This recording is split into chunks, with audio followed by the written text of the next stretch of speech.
bom dia para quem é de bom dia, boa noite para quem é da boa noite, 93 para quem é de 93. Você está em mais um Boteco dos Illuminati e hoje a gente vai falar de drum. Eu vou falar tambor. Hoje a Bárbara convidou uma especialista no assunto, é muito louco. Eu vou confessar que hoje eu vou ficar quietinho, porque eu não entendo nada disso, mas eu achei sensacional o que eu pesquisei.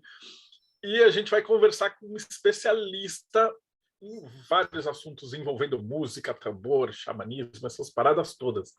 Né? Mas antes de chamar a nossa convidada, a banca de hoje, então vou chamar Rodrigo Elutarque. Salve, pessoal. Mais uma aula de história onde eu vou poder me aproveitar aqui. E representando Morte Súbita hoje, que o Thiago está fazendo uns ritual satânico por aí, sabe-se lá Deus onde, Ulisses Massad. Fala, galera. Hoje é dia de ficar quietinho, aprender muito e tirar algumas dúvidas daquilo que a gente ouvir aqui. Mas se tem tambor e tem música, com certeza vai ser uma live muito legal. E diretamente do Japão, Robson Belli. Ohayou gozaimasu, se você está aqui comigo. Konbawa, se você está no Brasil. E konnichiwa, se você estiver vendo isso à tarde no YouTube, em qualquer outro horário.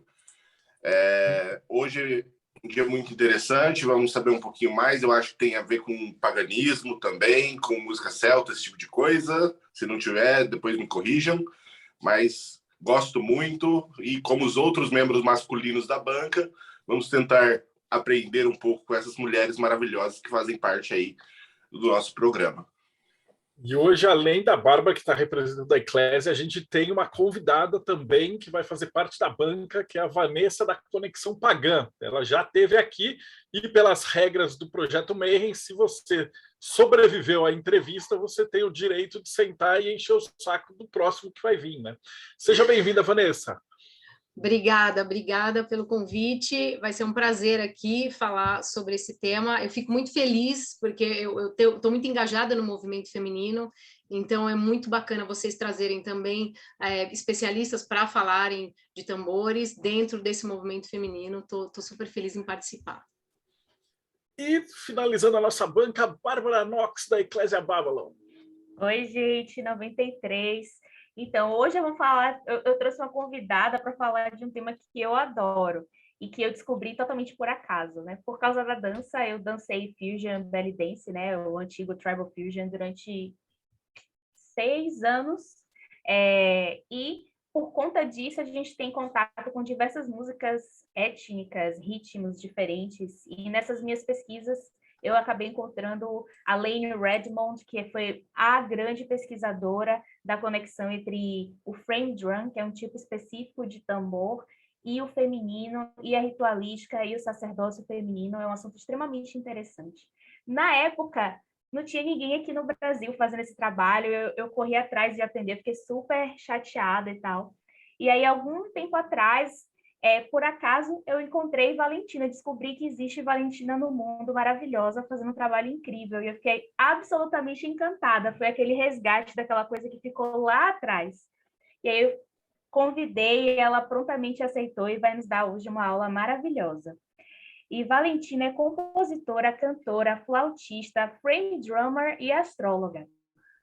Ela é uruguaia, né, imigrante, reside em São Paulo há 10 anos, fala português muitíssimo bem, com sotaque lindo.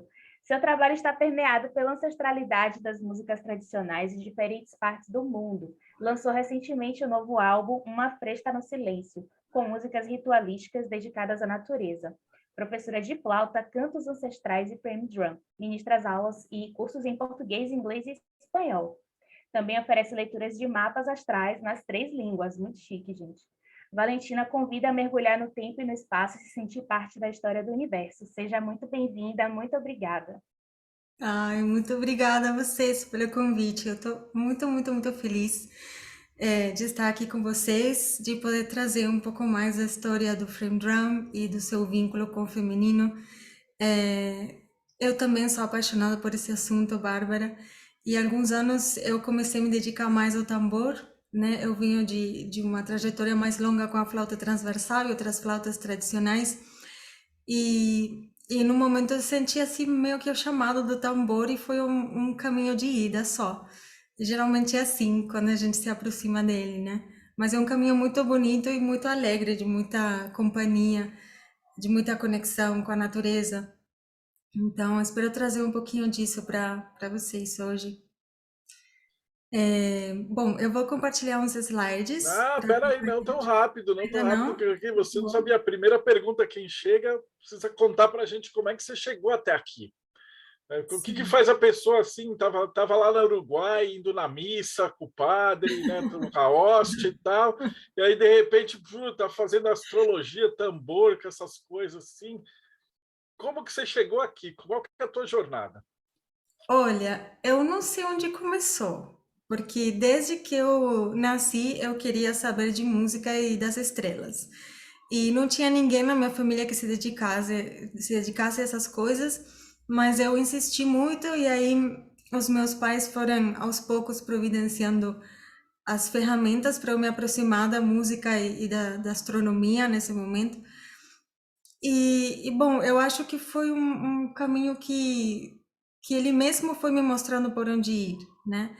Aí primeiro se abriu o vínculo com as flautas, com o canto, com a composição, e o tambor, tem uns 4 ou 5 anos que ele está na minha vida, assim, ativamente. A astrologia chegou mais ou menos junto, um pouquinho antes do tambor. Eu não sei explicar, porque são tantas coisas, eu acho que tudo faz a gente ser quem a gente é. Então, desde uma decisão profissional até uma inspiração, uma briga com alguém, tudo vai levando a gente, né, a despertar para o que a gente veio fazer e para o nosso propósito, né? Então, é difícil eu falar assim, o que me fez me aproximar. Não sei se Maravilha. consegui responder. Você vai compartilhar os slides, né? Fique à vontade. Tá bom. Antes de compartilhar os slides, eu quero mostrar para vocês um dos meus tambores, que vocês vejam como é o frame drum. Nós chamamos os tambores de frame drum como uma categoria de tambores. São tambores que têm o diâmetro consideravelmente maior do que a largura. Então, o tambor xamânico, né, como a gente conhece, que pode ser o tambor Lakota, o tambor Sami, o tambor Altai da Sibéria, enfim, de várias regiões do mundo, esses também são frame drums, é uma categoria de tambores.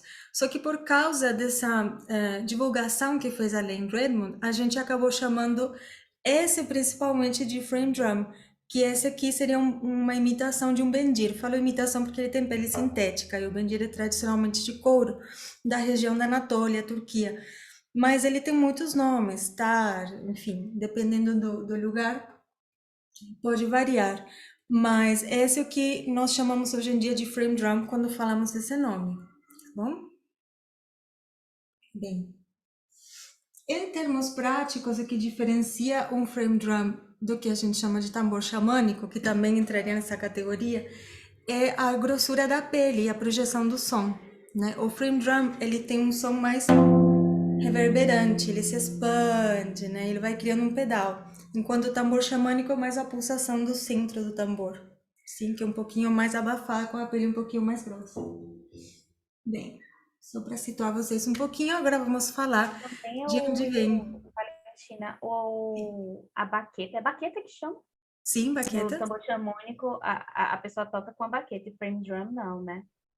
O frame drum a gente toca com as mãos, porque a gente consegue... Bom, porque a técnica dele é assim, e a gente consegue tirar mais sons, né?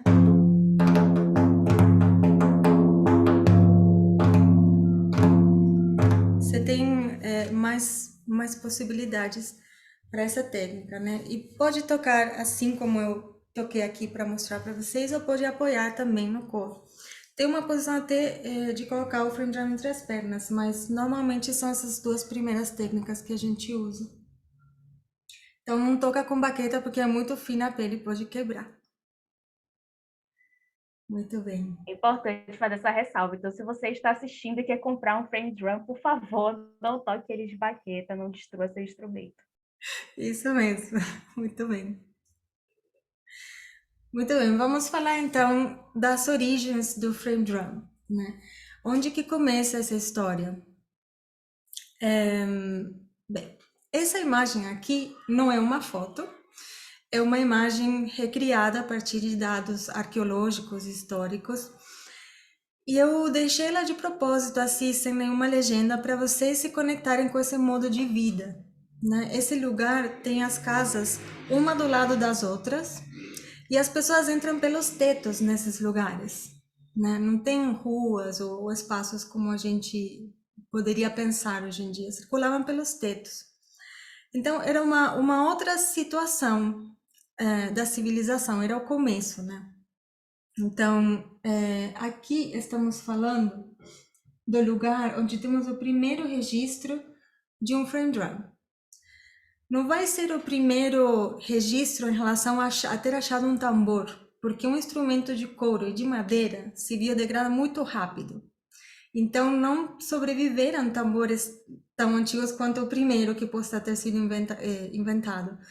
Mas nós temos algumas marcas em desenhos, né, que ficaram nas cavernas, e com isso nós podemos chegar na antiguidade do registro mais antigo. Então, esse lugar que eu mostrei essa ilustração é Çatalhöyük, como teria sido no ano 5600 antes da Era Comum, tá? Bastante tempo atrás, mais de 7.000 anos. Então, estamos falando da antiga Anatólia, atual Turquia, também em outras épocas foi Ásia Menor, foi mudando de nome. Mas esse pontinho aí no mapa, que a gente sabe que foi um lugar em si mesmo, mas também um lugar de muita passagem, né? Bem, então, aqui temos uma imagem que é de uma dessas paredes de Çatalhöyük, onde vemos esses seres humanos fazendo alguma coisa. Então, vamos tentar compreender o que eles estão fazendo. Eu não consegui achar a pedra que tem esse mesmo desenho, mas eu coloquei uma muito similar do lado, então o desenho não vai coincidir, mas é esse estilo de desenho que tem. E aí eu quero chamar a atenção para vocês para alguns detalhes nessa imagem, né? Nós temos a pele de leopardo, que, segundo explica Lane Redmond, é um sinal de iniciação espiritual em muitas culturas do Mediterrâneo, e nós temos imagens de rituais sagrados, desde a Grécia até a Índia. Assim, é uma extensão geográfica muito grande que tem essa simbologia da pele de leopardo. Numa das mãos, temos aqui provavelmente um chifre de touro. O chifre de touro era associado com a lua, né, com a lua crescente principalmente, e era uma forma de medir o tempo também, mas também relacionado a toda a simbologia da lua, de fertilidade, ciclos e tudo mais. E na outra mão, é muito altamente provável que essa figura esteja segurando um frame drum.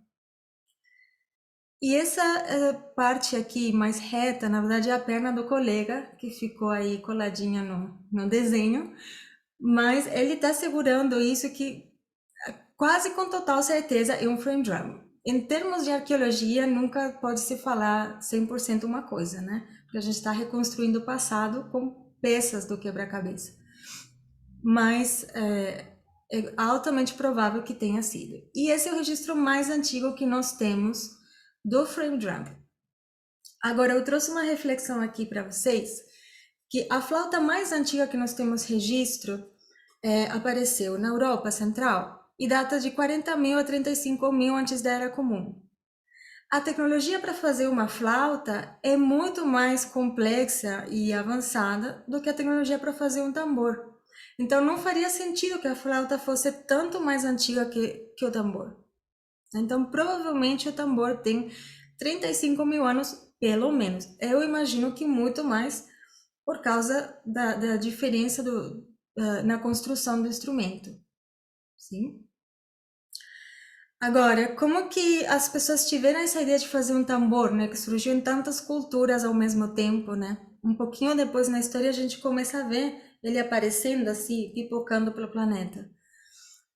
Uma das teorias que tem sobre isso, que eu acho que é a que faz mais sentido, é que as pessoas utilizavam o frame drum, na verdade, não como frame drum, senão como um separador de grãos, para separar a casca do grão quando já estava seco, né? Quando começaram os assentamentos do Neolítico, né? Da agricultura, e um pouquinho antes, talvez. Então, nesse movimento se produzia um pulso, né? Um ritmo, e aí é provável que fossem acompanhando com as mãos também, e viessem os cantos de trabalho que a gente tem como uma forma de quase que de composição coletiva, né, em muitas culturas. Então é provável que essa tenha sido a origem, né, dele enquanto instrumento, mas se perde nas areias do tempo. Bem, até aqui, antes de passar à próxima parte, alguém tem perguntas? Podemos continuar. Naquelas pinturas rupestres que você mostrou, já tem aí alguma espécie de marcador de gênero, sexo, enfim? Ou é difícil dizer, não havia essa diferenciação? Então, nessas representações, até onde eu sei, não temos certeza de qual seria o gênero, mas nós temos um pouquinho posteriores que sempre aparecem figuras femininas. Então, é altamente provável que nessa imagem também tenha sido.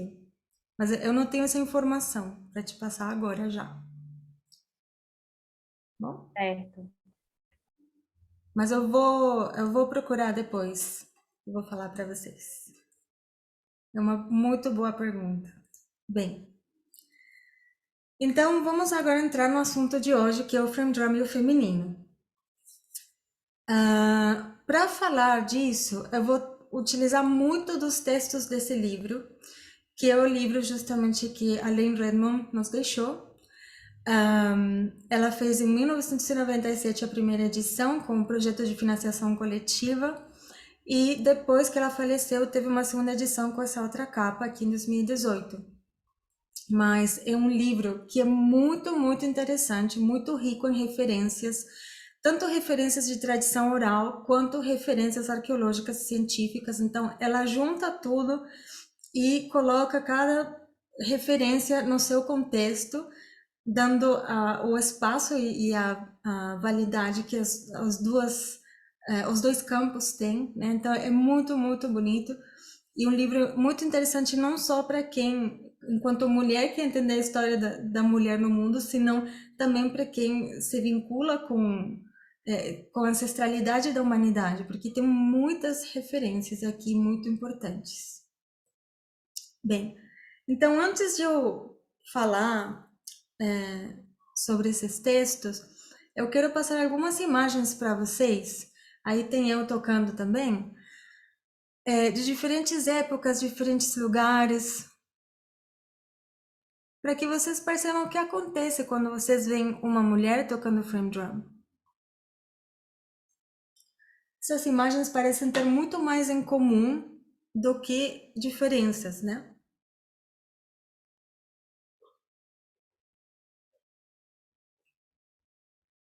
E nós podemos ver também o frame drum em diferentes tipos de rituais e celebrações, em diferentes estados de ânimo.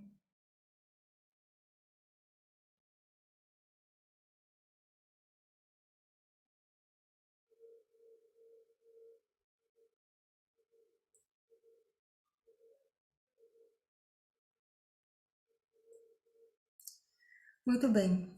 Eu vou ler aqui alguns textos que eu traduzo do livro que está em inglês, para a gente... Tina, deixa eu te interromper rapidinho, Sim.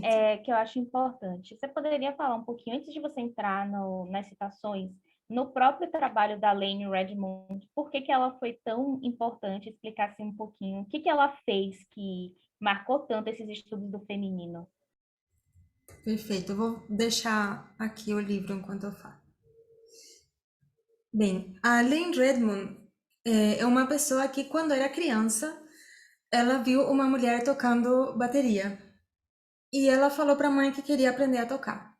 E a mãe falou que não, que isso era coisa de menino. que ela podia aprender piano, outras coisas. Daí ela entendeu que não era para ela, né, se adentrar nisso e passou o tempo. Daí ela já estava adulta, foi fazer faculdade de produção audiovisual e como chama em português? Esqueci, onde põe os avisos da faculdade. Moral? Mural, obrigada. No mural tinha um flyer falando que tinha aulas de percussão e um tambor de cerâmica, assim, na foto. E ela lembrou dela criança, né? Falou, eu poderia estudar percussão agora, né? Daí ela foi. E quando chegou, o professor tinha quebrado o tambor de cerâmica e falou, olha, o que eu posso te ensinar é pandeiro. Ele tinha um pandeiro brasileiro nos Estados Unidos. Aí ela falou, pode ser. E foi o primeiro tambor dela, né, o pandeiro. E aí ela começou a estudar. E aí uma pessoa pediu para ela, por causa da questão audiovisual, para ela organizar umas imagens de pessoas na antiguidade tocando esse instrumento. E aí ela começou a mexer, né? Neolítico, sabe? Grécia clássica, Egito, tudo estava assim, sempre eram mulheres tocando esse tambor. Ela falou, como assim? Por que são mulheres? Quem são essas mulheres? Aí ela foi investigar.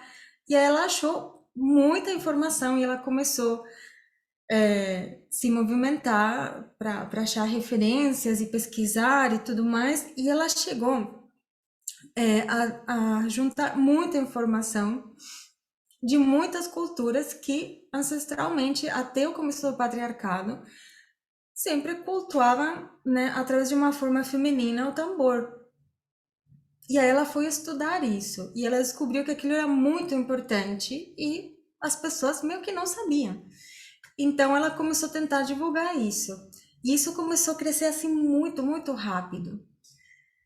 E expandiu. E aí teve umas pessoas, um grupo de mulheres, acho que foi em Chipre, que chamaram ela para ensinar uns rituais de solstício e equinócios que ela tinha recuperado através dessa pesquisa e elas mesmas não sabiam. E aí ela começou a viajar e as pessoas começaram a falar umas com as outras e aquilo começou a crescer. Então, o legado dela é que ela se permitiu passar por cima dessas limitações culturais, né, que estamos herdando há tantos anos, há tantos séculos, né, de que a percussão, o tambor é um instrumento associado com o masculino, e ela trouxe isso de volta. Então, ela teve muitas alunas ao longo do mundo que tiveram mais alunas, né? Por exemplo, a minha professora foi aluna dela, né? E elas tocaram juntas por 25 anos até a Ellen falecer. Então, ela deixou um legado muito rico e muito inspirador, né? Acho que é isso. Respondi a Vale a pergunta? pena demais assistir no YouTube, gente. Busquem depois os vídeos dela tocando e dela nos ritos com outras mulheres, que é muito lindo. Sim. E ela tem discos também maravilhosos, né? Ela tocou muito tempo com Glenn Veles, com um monte de percussionistas assim, incríveis. Tem discos muito, muito bons dela.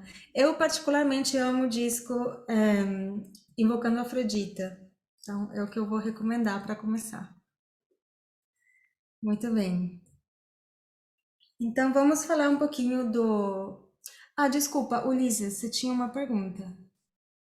Na verdade, acho que você chegou a responder a minha pergunta. A pergunta que eu ia fazer era a respeito, Valentina, se o frame drum ele era também um instrumento masculino ou não, tocado por homens na história. Então, a ideia é hoje em dia integrar, né?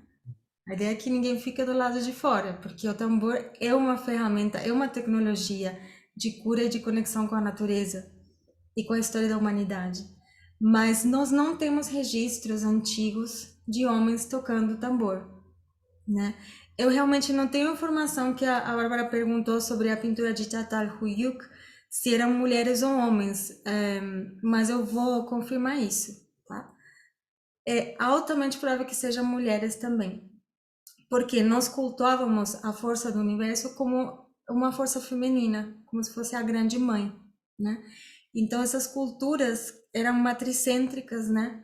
não matriarcais, porque a mulher não estava por cima do homem, mas ela era o centro da sociedade, da comunidade, desculpa, enquanto ela menstruava e marcava os ciclos, né, marcava os meses. Então, tudo isso ia centrando a comunidade ao redor da mulher, né? Falam que a menstruação da mulher foi o primeiro relógio, né? Então, é por isso que eram as mulheres, que eram as tamboreiras, né? Como é o nome do livro. Mas se eu achar um registro masculino, eu volto aqui para contar para vocês, tá bom? Muito bem. Então, acho que estamos. Esses aqui são alguns trechos que eu traduzo do livro da Len, porque eu achei importante trazer da forma que ela coloca, sim? Então, sobre o eterno feminino. No Egito, a deusa era conhecida como Hathor, Isis e Sekhmet, nas suas diferentes formas, né? Na cultura sírio-palestina, na Suméria e no Chipre, foi chamada de Inanna, Ishtar, Asterte, Astoret, Anat, Afrodite. Na Anatólia, Ásia Menor, Creta, Grécia e Roma, era chamada de Cibele ou Cibele, Rhea, Deméter, Artemis, Ariadne, Perséfone. Todas estas deusas históricas emergiram da grande deusa da era paleolítica. Estamos falando de 500.000 a 10.000 a.C. Muito tempo. Quando as culturas europeias e do oeste asiático veneravam diferentes formas da mãe divina. Aqui temos representações de Hathor e de Cibele.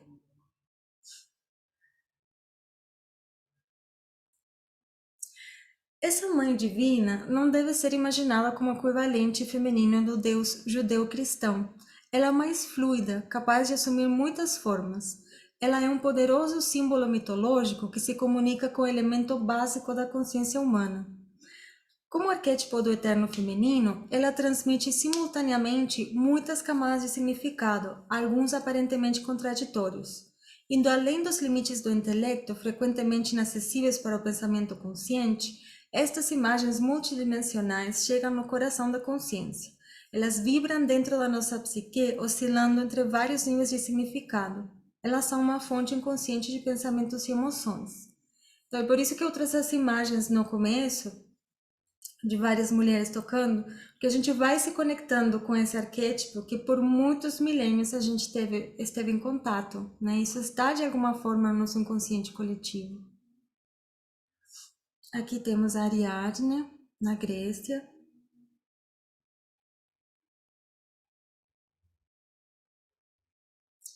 Aqui temos uma deusa fenícia. Não tem o nome dela, mas eu quis trazer porque achei ela muito, muito bonita. Temos aqui a Afrodite também, com seu tambor.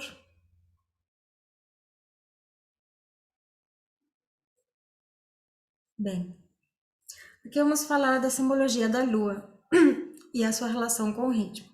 A lua é o símbolo primordial de ritmo crescendo e minguando. Devido às suas mudanças de fase, exerce uma real influência física na Terra e em todos os que a habitam, controlando assim os ritmos das marés e do sangue menstrual das mulheres. A lua é a forma mais antiga de medir o passo do tempo. Nas primeiras civilizações históricas, a lua era associada a 3 conceitos principais: fertilidade, renascimento periódico e isso aqui que eu amo, contínua repetição de ciclos de mudança. E é exatamente isso que acontece quando a gente toca tambor. A gente começa tocando um padrão rítmico e vai repetindo, mas vai variando levemente, né? Então, até na execução, a gente consegue se conectar com essa característica da lua, né? Bem, sabemos que a lua pode ser entendida de diferentes formas, né? Quando a gente fala do frame drum, a gente tende a associar em 5 fases, que representariam o ciclo natural de nascimento, crescimento, florescimento, dissolução e morte, né? Seguido de um novo ciclo que vai ter um novo nascimento. E isso se faz muito explícito no rik, né? Que é esse tambor aqui, que é o tamborim tradicional do Oriente Médio, que tem 5 conjuntos de platinelas. Tem variações, mas tradicionalmente tem 5, cada uma representando uma fase da lua. A estrela de 5 pontas dentro de um círculo é um antigo símbolo egípcio que representa o ventre da mãe, da mãe terra também, né? Mas da terra. No sistema hinduísta, o mesmo símbolo representa o elemento terra e a magia da transformação que está contida no poder do ventre. Mas nós sabemos que esse símbolo tem muitos significados, dependendo do tempo e do espaço que a gente localizar, né? Uma coisa que é comum a todos é perceber a proporção áurea dentro desse símbolo, né? Essa proporção que acaba aparecendo em praticamente todos os seres vivos, né? Então, ele tem muitas simbologias dentro dele, mas essa é uma simbologia que se conecta diretamente com a natureza. Uma interpretação, desculpa, que se conecta diretamente com a natureza. Bem, primeiro a deusa do ritmo. Nas primeiras culturas históricas do Mediterrâneo, as mulheres eram as líderes espirituais. Sacerdotisas e outras mulheres sagradas tocavam o frame drum nos rituais das suas deusas. Durante a última fase do Paleolítico, 40.000 a 10.000 antes da Era Comum, as tribos nômades se espalhavam pela Eurásia procurando sincronizar seu ritmo com as plantas, animais e estações. Tudo indica que este foi um período de paz. Isso aqui é muito importante. Não há evidência arqueológica que mostre comunidades e organizações violentas ou agressivas, nem portando armas. Podemos dizer que os seres humanos paleolíticos não faziam guerras. Eu acho isso muito potente, porque as armas que nós conseguimos ter registro são de caça, nunca contra seres humanos. Até nas imagens, sempre é caçando um animal, nunca entre duas pessoas. Bom, e aqui é quando começa a complicar a história, né? Enterrando a deusa. Aproximadamente 5.000 anos atrás, ou seja, 3.000 antes da Era Comum, uma nova elite de poder sentenciou a deusa ao esquecimento. Maria Gimbutas e outros pesquisadores têm achado evidência de muitas incursões dos guerreiros nômades na Europa pré-histórica. Estes invasores, chamados de kurgans, arianos ou indo-europeus, andavam em carros de combate a cavalo e usavam espadas. As culturas fundamentadas numa deusa pacífica não combinavam com seus interesses.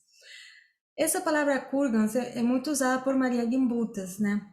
Mas foi muito utilizada depois também. Mas é um sinônimo de arianos ou indo-europeus também. Os kurgans louvavam seus furiosos deuses da tormenta, da vingança e da batalha. Eles impunham seu feroz sistema social de patriarcado nas tribos que conquistavam. Ryan Eisler descreve a cultura kurgan como um modelo dominador de organização social, no qual a dominação e a violência masculina, junto com uma autoritária estrutura de hierarquia social, era a norma. Então aqui estamos falando do masculino em desequilíbrio, tá? Ninguém está demonizando o masculino, por favor. Estamos falando da sombra dessa energia. Ele explica que a forma em que estes grupos adquiriram bens materiais não era desenvolvendo novas tecnologias de produção, senão desenvolvendo tecnologias de destruição mais eficientes. Agora pensem nas comunidades matricêntricas focadas na agricultura, não tinham como se defender. Então foram caindo muito rapidamente baixo o domínio deles. Os kurgans destruíram as culturas pacíficas do Neolítico, de 8.000 a 4.000 antes da Era Comum, que se baseavam no sagrado feminino. Essa data do Neolítico pode variar dependendo da região. Tá? Eu coloquei aqui exatamente como a Len colocou.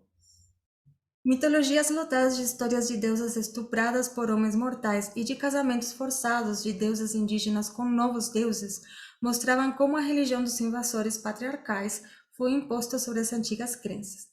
Gradualmente, os símbolos das deusas foram demonizados e imbuídos com conotações maléficas.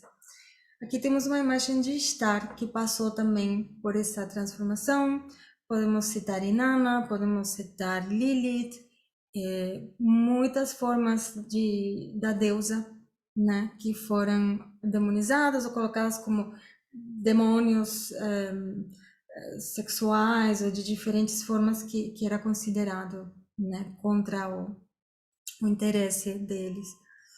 Mesmo sendo seus mitos distorcidos e seu poder compartilhado forçosamente com os deuses, a deusa não desapareceu da cultura mediterrânea até muito tempo depois. Em Creta e Anatólia, Egito, Índia, Grécia e Roma continuaram louvando a Deus em suas formas. Bastante território, né? Foi necessário ter uma nova mudança social de grande escala, a queda do Império Romano, para que o Deus da tormenta completasse seu triunfo. E aí estamos falando mais ou menos do século V, já da nossa era. Bem, agora vamos falar de quando as mulheres eram as tamboreiras, que é a tradução do livro da Ellen Reno. Ritmos ancestrais. Nas civilizações antigas do Mediterrâneo, havia uma deusa que transmitia aos humanos o presente de fazer música. Na Suméria era Inanna, no Egito, Hathor, na Grécia o desdobramento das 9 musas. Tem mais, tá? Aqui tem alguns exemplos. A inspiração musical, artística e poética era considerada uma emanação do divino feminino. Uma das principais técnicas para se conectar com este poder de inspiração era tocar o tambor. O tambor era o veículo através do qual nossos ancestrais invocavam a deusa e também era um instrumento através do qual ela falava. Então não era só para chamar, senão para conversar mesmo. Pode falar, Bárbara. Pensando no que você trouxe da Lua, do movimento das fases da Lua, e de como a Lua passou a ser vista, vamos pegar aí a Grécia de exemplo. Uhum. A partir da astrologia, né, a Lua começa a ser tratada como esse planeta estranho, esse planeta indomado, né, astrologicamente falando, uma série de atributos negativos que foi colocado à Lua. Ao mesmo tempo, existiam ali muitos ritos de êxtase, né? E aí, por exemplo, se a gente pensar nas bacantes. Eu vou chegar. Eu queria saber assim, o que você poderia dizer sobre essa necessidade, né? Por mais que exista esse movimento patriarcal, existe esse movimento de apagamento do feminino, de apagamento dos ciclos naturais, sempre existe essa permanência, de alguma maneira há essa necessidade de permanência, e por isso que sobrevive, né? Como que você vê isso? Bom, é uma visão bem pessoal, né? Eu acho que enquanto a natureza estiver de pé, né, nós temos como manter essa conexão. Porque quando a gente tem a experiência direta, né, de ser parte da natureza, da ordem natural das coisas, a gente vai trabalhando essa conexão, vai fazendo ela mais consciente, né? Então a Lua continua estando ali, e nós continuamos estando aqui. Então, acho que quem consegue contemplar e prestar atenção, consegue se conectar com esses atributos ancestrais da Lua, porque eles continuam ali, né? A gente tem feito muito barulho, a partir do momento que a gente entendeu que podia plantar trigo e colher, e dominar a agricultura, assim, até um certo ponto, a gente ficou muito, muito se achando, né? Se achando dono. Mas, na verdade, tudo que a gente construiu é temporário. E a Lua, ela, enquanto se manter a natureza do jeito que está, ela não vai mudar. Então, nós vamos continuar tendo essa conexão. Eu não sei se eu me expliquei, mas sim. E aí essa conexão tem que sair de alguma forma, né? E aí ela sai Bom ela pela sair. música, pelo êxtase. Exatamente. É bom ela sair. Eu acho que nós precisamos nos lembrar, principalmente nós mulheres, precisamos nos lembrar umas às outras. Como é bom se conectar com isso, porque isso, as comunidades matrizêntricas eram muito colaborativas, né? Eram muito, eram comunidades mesmo. Então, eu acho que quando a gente começa a se conectar com o feminino na natureza, a gente traz isso para os nossos vínculos, né? Então, a gente vê as outras mulheres como aliadas, né? E para de entrar nessas competições, sei lá, milhões de formas que a sociedade propõe que a gente tem que competir, quem é mais sexy, quem é mais chamativa, quem é mais padrão, sabe? E eu acho que essa experiência direta com a natureza, observar a lua mesmo, começa a nos conectar de novo com essa ordem, né?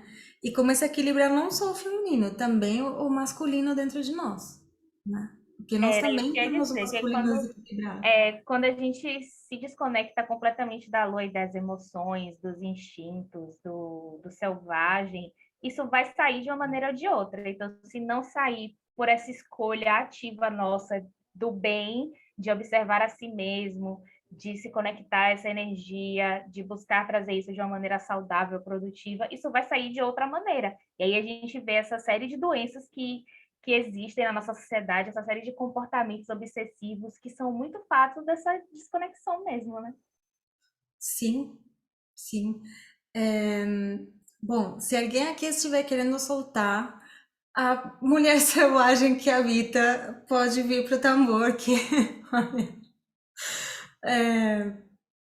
é, é uma coisa assim, difícil de explicar, mas é uma experiência que todo mundo compreende, assim, quando tem, principalmente quando você está numa roda de tambores, né, com outras pessoas.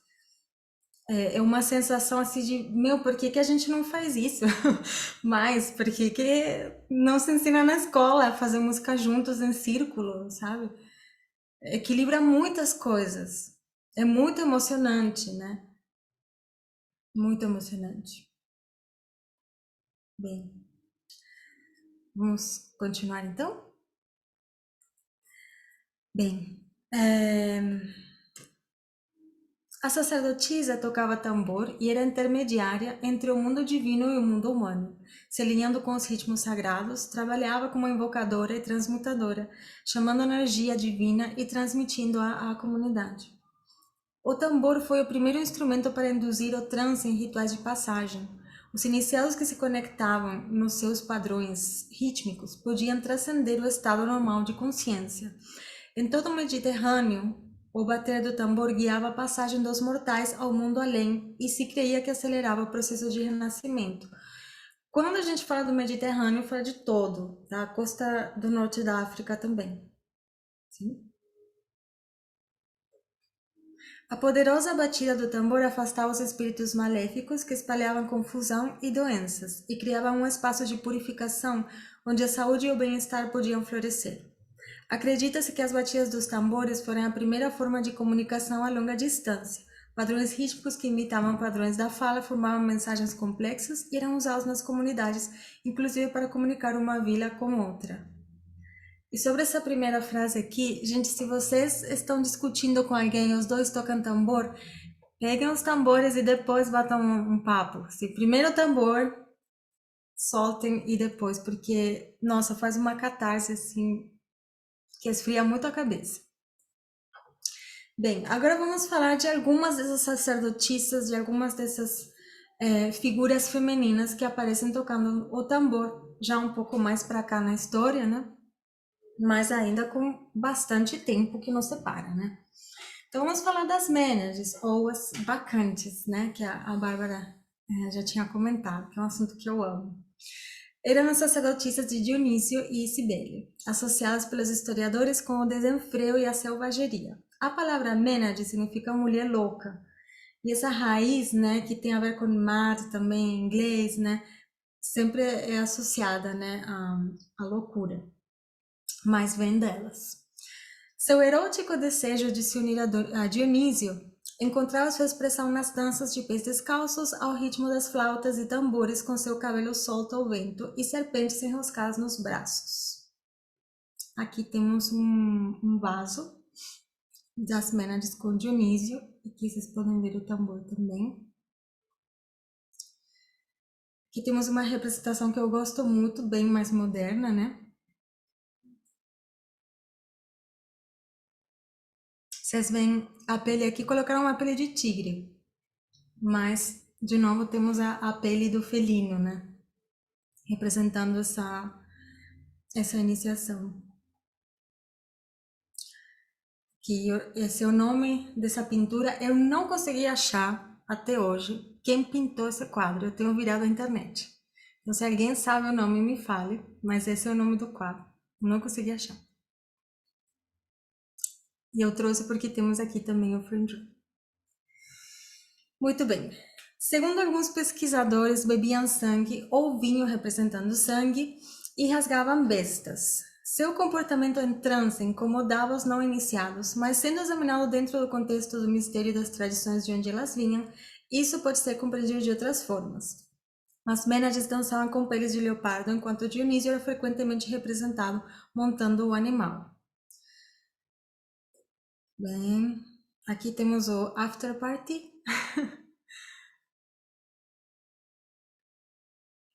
Seria a representação depois, né? Com o tambor aqui. Estes atributos remetem à pintura encontrada em Çatalhöyük, onde foi achado o primeiro frame drum. O registro ainda do primeiro frame drum. As dançarinas nela também vestiam peles de leopardo. As Mênades eram frequentemente representadas em pinturas e vasos adornados com serpentes enquanto dançavam ao ritmo dos frame drums. Aqui vamos falar de uma outra mulher histórica que também tocava frame drum. E que hoje em dia, quando se faz o frame drum dedicado a ela, normalmente tem essa mão desenhada na pele. Existe uma passagem na Bíblia que descreve uma mulher tocando frame drum. Seu nome é Miriam, a profetisa, irmã de Arão e Moisés. Eu escrevi Miriam das duas formas porque às vezes aparece com Y, às vezes com I, para vocês procurarem dos dois jeitos que sabem mais. Tendo acabado de atravessar milagrosamente o Mar Vermelho, Miriam sentiu o chamado para celebrar. E tomou Miriam, a profetisa irmã de Arão, um tamborim na sua mão, e saíram todas as mulheres atrás dela, com tamborins e dançando. E respondeu-lhes Miriam: cantemos a Deus porque gloriosamente se enaltece. Ele lançou o cavalo e seu cavaleiro ao mar. Isso é um trecho da Bíblia que tem diferentes traduções, essa é uma delas. Mas em todas sempre tem a Miriam chamando as mulheres que vinham com os tamborins. Somente quando ela e seu povo são libertados do Egito é que Miriam, com 86 anos, viu sua profecia se realizar. A Bíblia fala só de um instrumento de percussão, o Tof Miriam. Aqui temos algumas representações do que foi esse momento.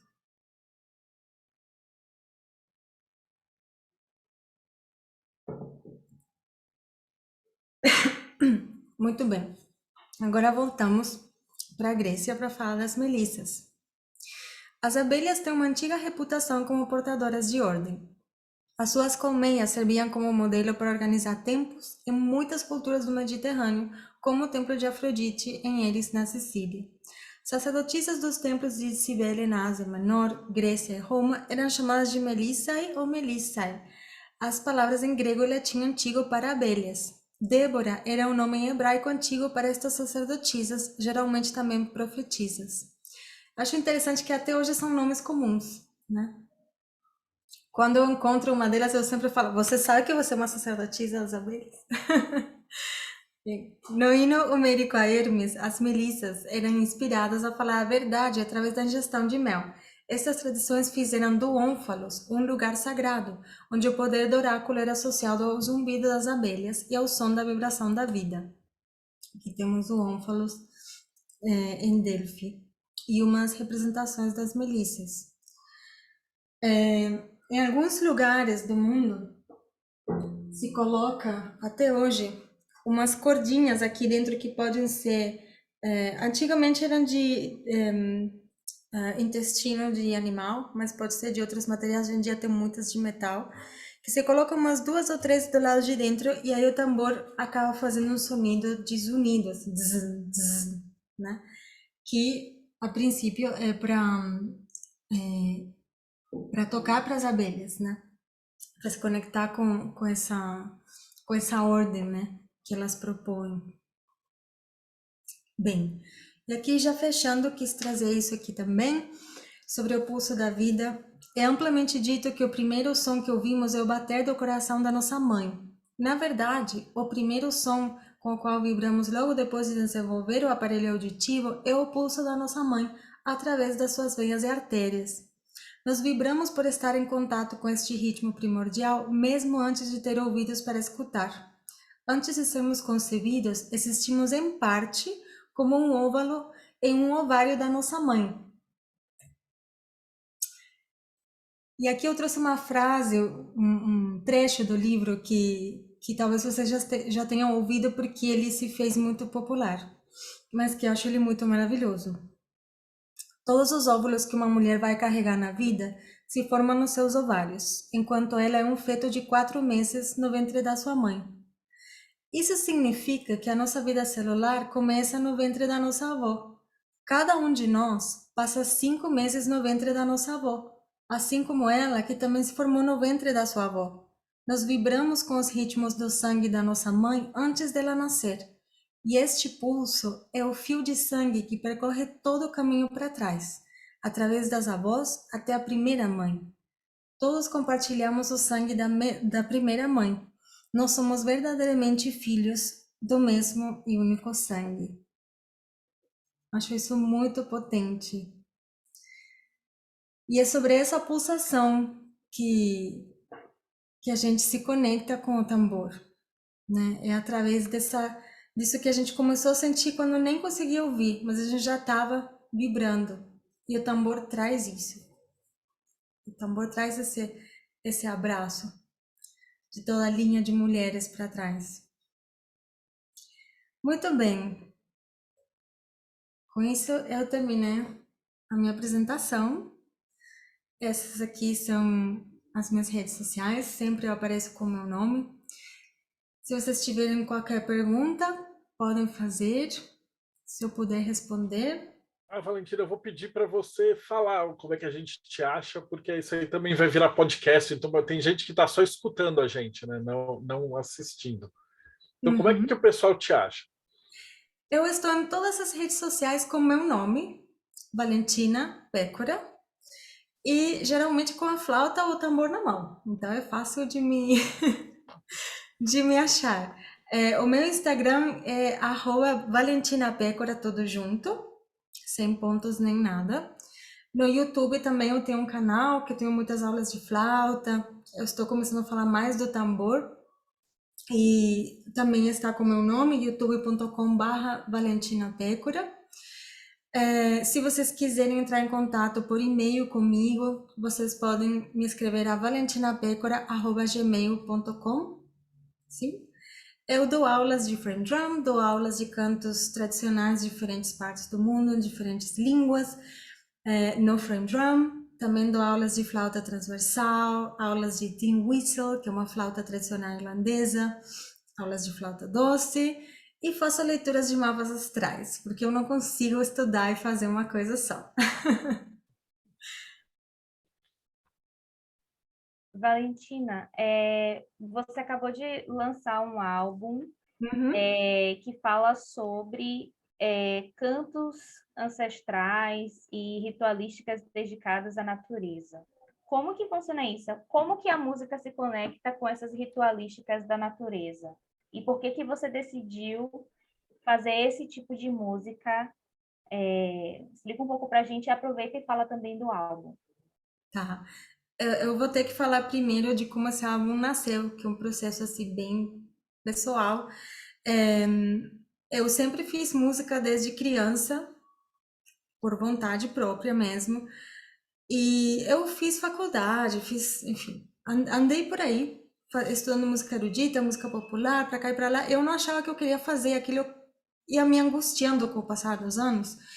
E eu tô com 38, acho que eu tinha mais ou menos uns 32 por aí, quando eu entrei numa angústia forte, assim, do tipo, eu não sei onde está a música que eu quero fazer. Olha o retorno de Saturno aí, hein? Foi um pouco depois. No retorno de Saturno foi quando eu mudei para São Paulo. Como para deixar ele mais fácil, né? Coloquei uma imigração. Mas ali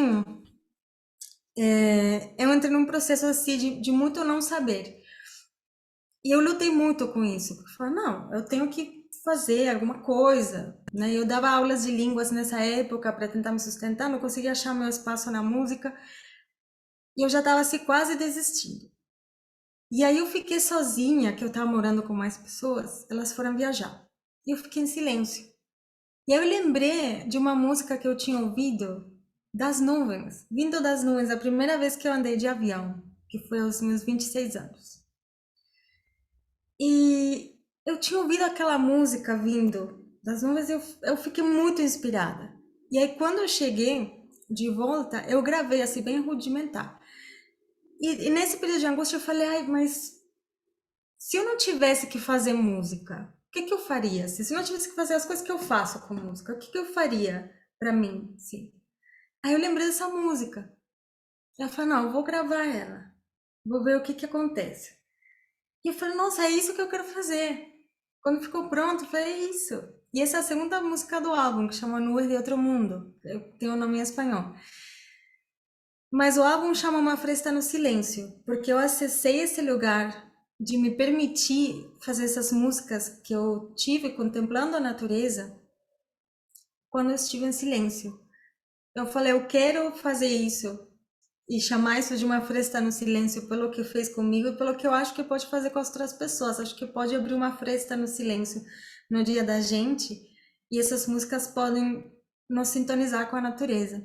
Então, tem algumas que têm a ver com as nuvens, muitas têm a ver com a água, outras têm a ver com rituais de lua nova e por aí vai.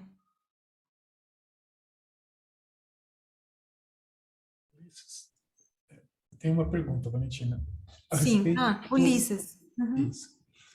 A respeito da evolução desses tambores ao longo dos anos, né? Por exemplo, você mostrou coisas muito antigas, né? Então, eu imagino que esses tambores antigamente deviam ser feitos de pele de animais, alguma coisa assim. Uhum. E você mostrou agora um tambor mais moderno, com uma pele sintética, e você falou de sons diferentes, que ele produz sons diferentes. Como é que fica essa evolução, esse ritmo musical? Tem alguma coisa, por exemplo, isso era mantido no passado, um determinado ritmo, isso veio sendo alterado ao longo dos anos? Tem alguma informação a respeito disso? Né? Deixa eu ver se eu entendi a pergunta. Você fala se a gente manteve o jeito de tocar como se fazia antigamente. Exatamente. Então, nós não temos registro fonográfico até século XX. Então, é muito difícil afirmar, né, como se faziam as coisas. Mas nós temos a transmissão oral, né, que ela vai se modificando com o tempo, vai pegando um pouquinho de cada um que participa do processo, mas dependendo da linhagem vai se mantendo, né? Porque tem uma tradição. Então, onde você vê que tem, por exemplo, uma linhagem de professores que a pessoa vai citando para trás de onde vem, você pode ter um pouco mais de certeza que isso se manteve com mais consistência, né? Mas teve alguns povos que se movimentaram muito. Então, os ritmos deles foram conversando com os ritmos dos locais novos por onde iam passando.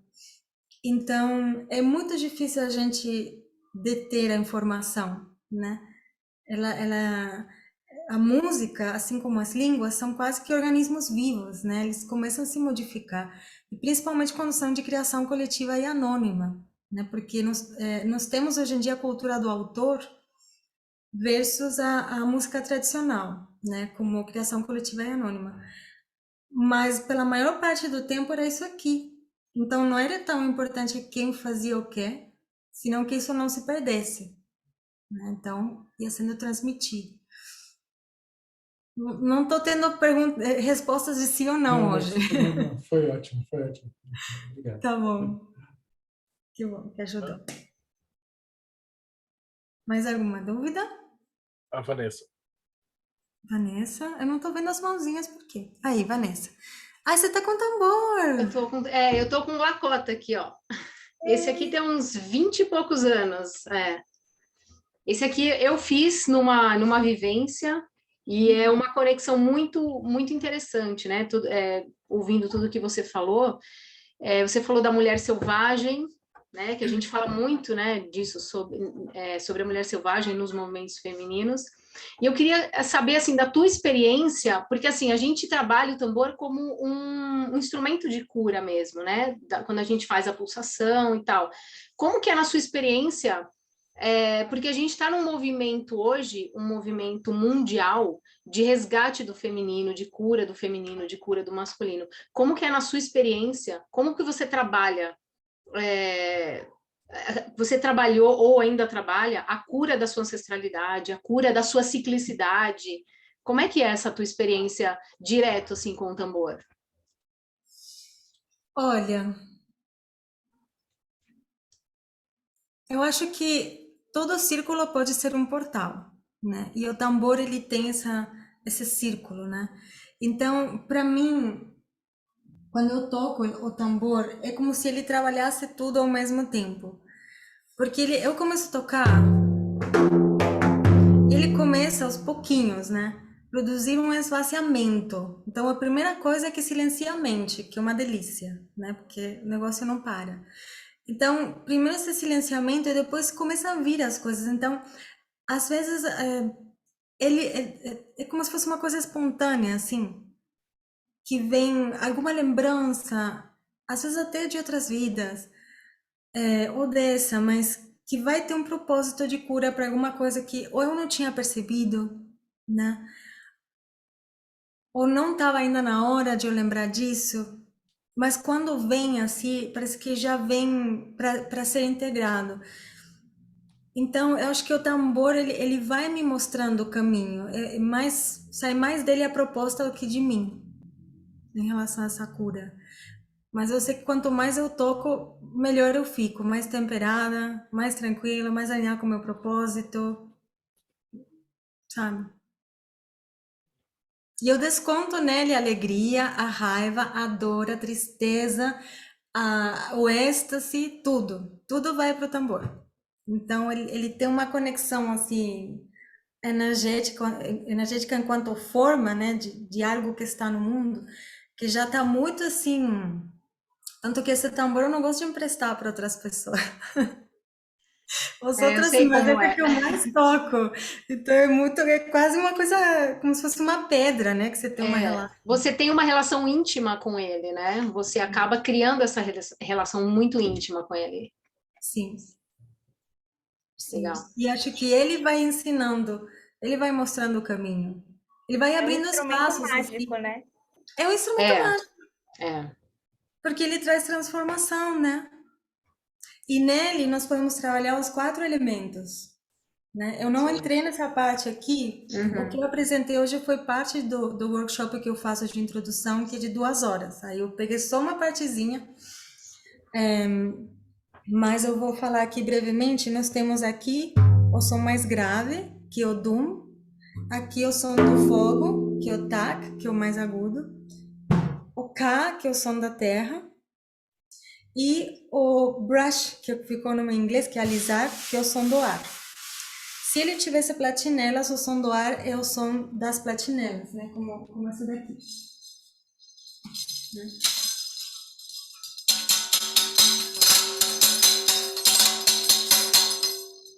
Ou aqui. Né?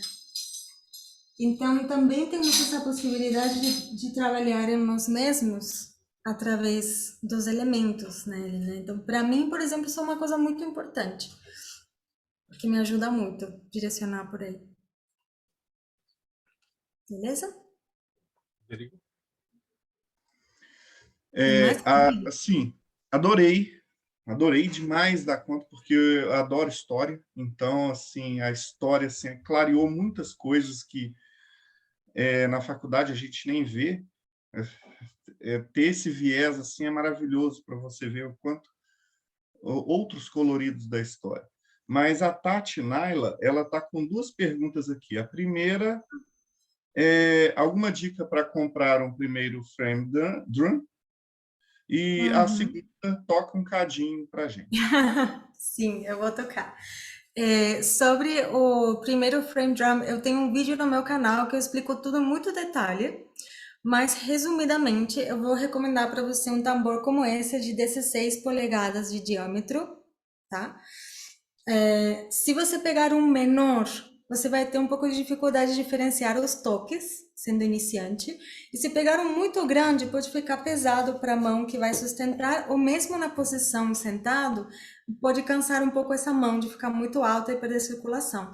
Então, o de 16 é muito confortável, assim, para iniciantes e para todo mundo, na verdade.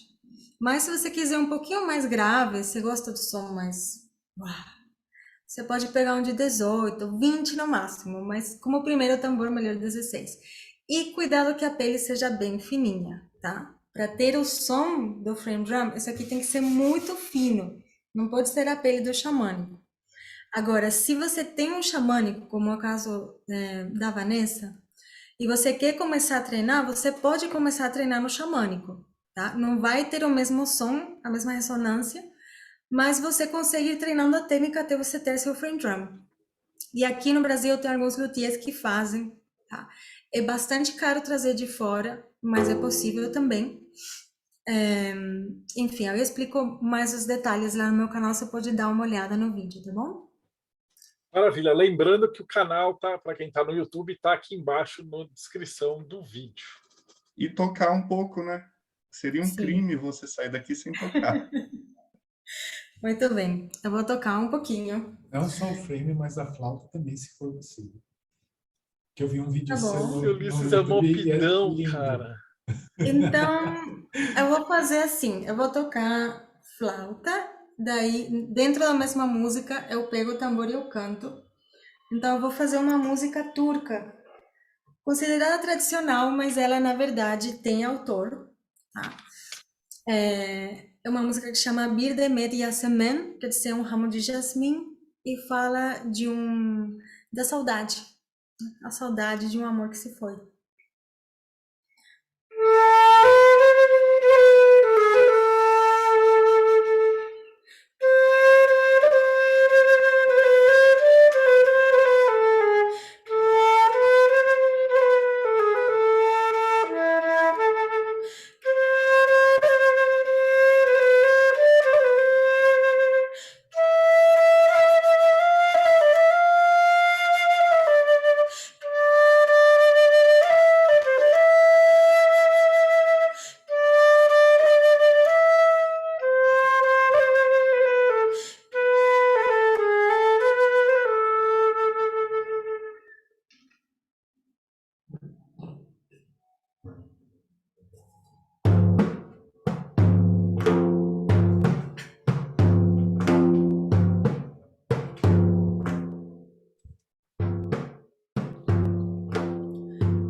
Agora eu vou ter que perguntar de novo, como é que a gente escuta mais essa música? Onde é que a gente acha?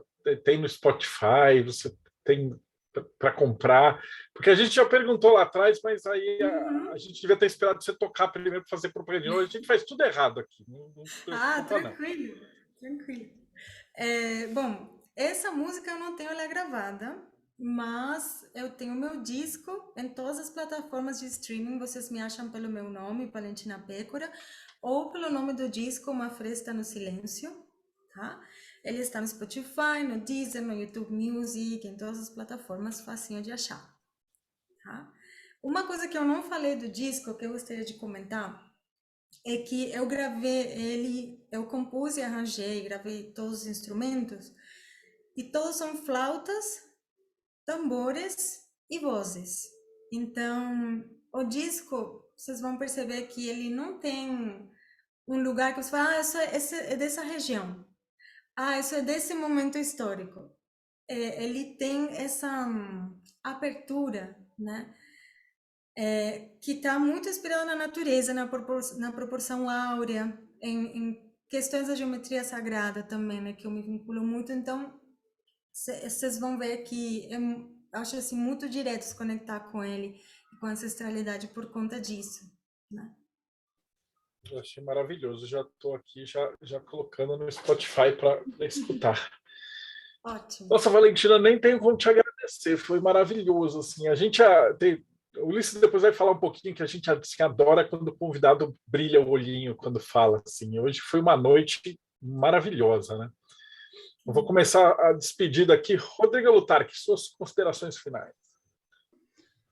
Sem palavra, fantástico, uma aula de história, uma música maravilhosa. Assim, para você ver mais disso, venha no catarse.me/TDC, que você vai ter acesso aos grupos do Mayhem, você vai poder fazer parte dessas entrevistas, você vai ter a nossa revista, aonde você vai poder ler mais sobre assuntos interessantes. E eu estou aqui sem palavras, só lembrando da vibração da música no corpo. Assim, fantástico. Ulisses Massad, considerações finais. Eu sabia que ia fechar com chave de ouro essa noite, viu? Na hora que o tema tinha música envolvido e a voz da Valentina, que voz maravilhosa você tem, foi muito bacana. O teu conhecimento sobre o assunto também muito grande, foi uma aula realmente. E putz, fechou com chave de ouro, assim, lindo o som do tambor, da sua voz e da flauta. Adorei. Robson Belli, considerações finais. Eu entrei em transe em um momento e tive que voltar forçado. Ai, que bom. E foi maravilhoso, foi maravilhoso. Parabéns pelo seu trabalho. Eu vou depois dar uma procurada também, vou te adicionar.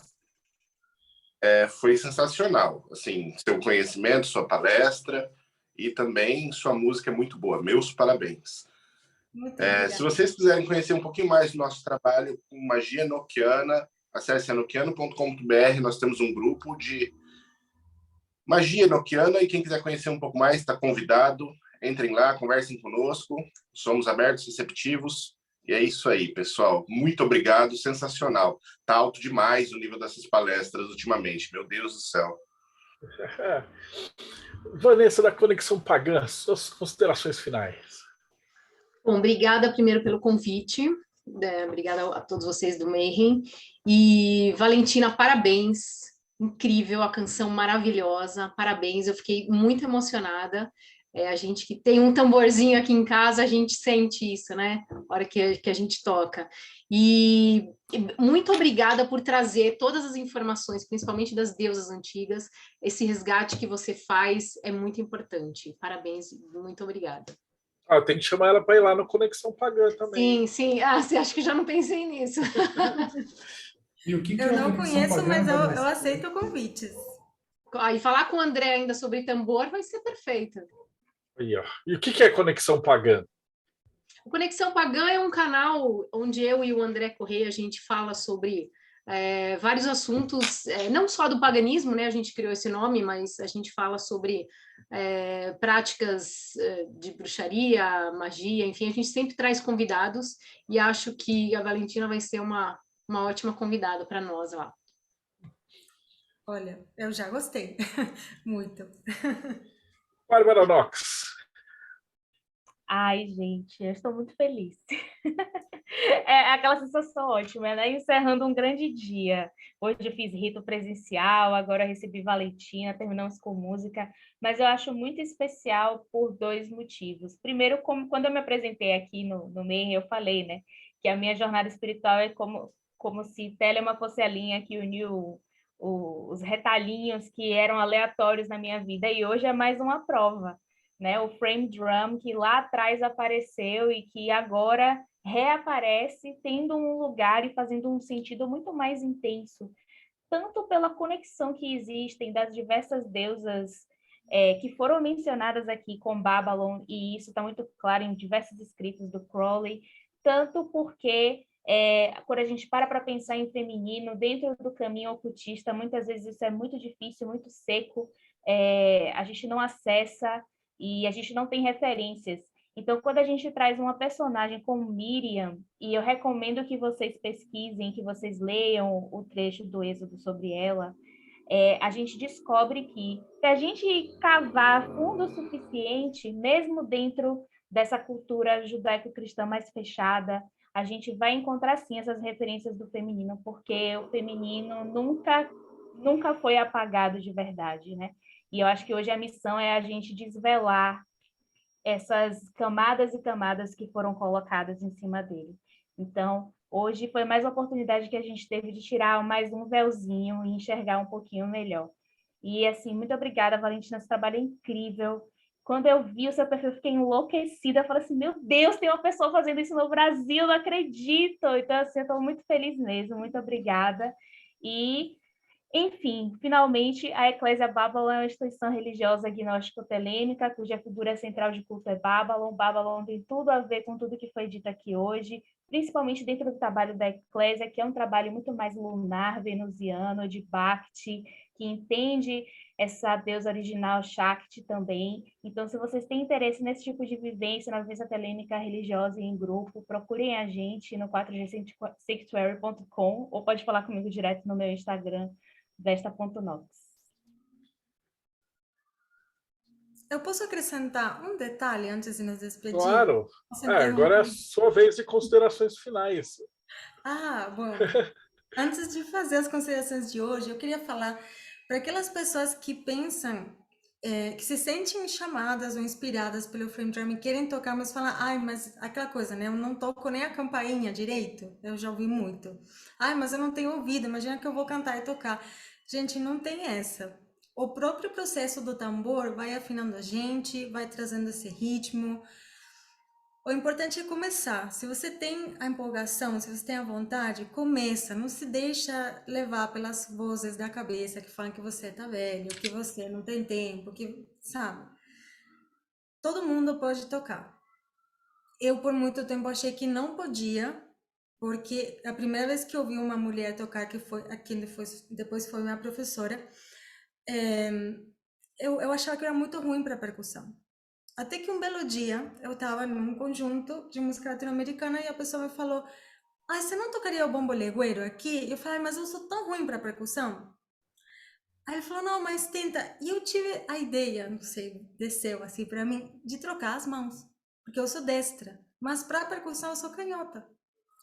E aí saiu coordenado e saiu como tinha que sair e eu falei, meu Deus. E aí quando eu vi que eu podia tocar o bombo legüero, eu falei, cadê o frame drum? Eu quero aquele tambor que eu tinha visto. E aí começou a minha jornada. Então, assim, às vezes a gente acha que tem uma limitação e não é bem uma limitação. A gente tem que achar o nosso jeito de fazer as coisas. Mas não deixem de tocar tambor se é isso que vocês querem, se está no coração de vocês. Mulheres, homens, não binários, todo mundo que quiser pode se aproximar do tambor, que vai achar um grande parceiro. E sobre hoje eu quero agradecer muito, muito, muito o convite. Eu amei estar aqui com vocês, responder ou tentar responder algumas das perguntas, né, que vocês fizeram e me realiza muito estar no lugar de trazer essa informação, de dar voz e de alguma forma continuidade ao que fez a Elaine Redmond, que acho que continua sendo tão importante, né, para todos. Então, assim, muito agradecida, muito feliz de estar aqui. Me chamem sempre que quiserem, que eu vou adorar.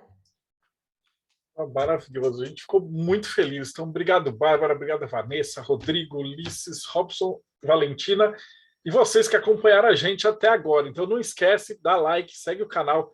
Se você curtiu essa entrevista é de número 340 e tralalá. Então, tem mais 340 entrevistas desse naipe, porque a gente está tomando um baita de um cuidado com a galera que a gente chama. Então, tem várias entrevistas de música. Se você gosta, a gente abriu uma tag. Não é tag que chama no YouTube, Bárbara, eu esqueci o nome. Um subcanal, whatever. Eu sou muito Lista. ruim. Uma? Lista. Lista, que só tem de música. Então vai desde a gente entrevistou o maestro, o cara que falou dos Nibelungos, a galera que está falando de dança, bela ideia, tudo que você imaginar relacionado à música e magia. Então vai ter um lugarzinho assim com várias entrevistas. Então vai lá, confere a gente. Então segue o canal, aperta o sininho e a gente se vê aí no próximo Bate-Papo Mayhem.